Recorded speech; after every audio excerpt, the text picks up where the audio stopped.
Thank you, thank you, thank you.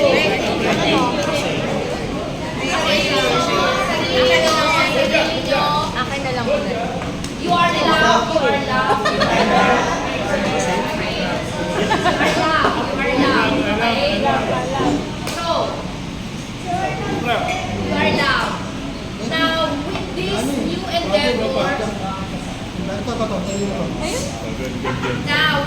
new endeavor, I hope that yung resilience natin, no? Palalabasin natin. Resilience. We have to be resilient Abundance. in challenges. Yes.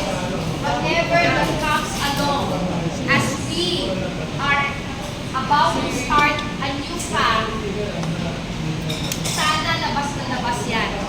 As leaders of EFP, dapat yung resilience is one of our values.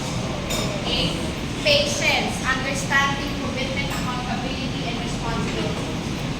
Above all, let's love not just the team, but one another, because we are creating this as our base foundation. Remember, we are creating bigger than what we can think of.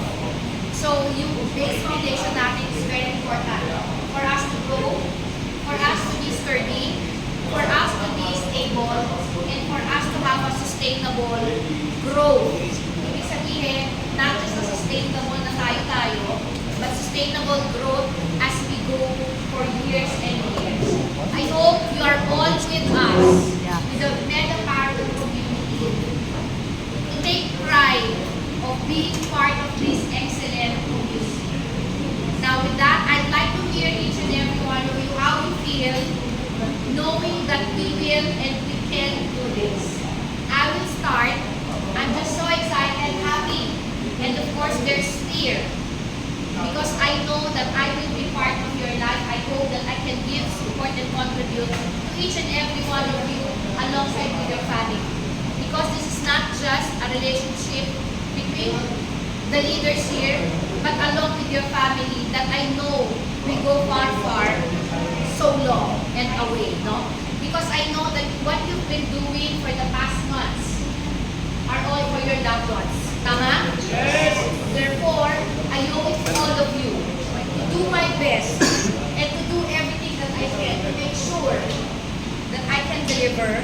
Maybe not perfectly done, but I will make sure that I can deliver the support, the leadership, the management, the love and care that you expect from us, from me. So, yun yung sa akin, mahaba kainin nyo lang kasi marami kayo.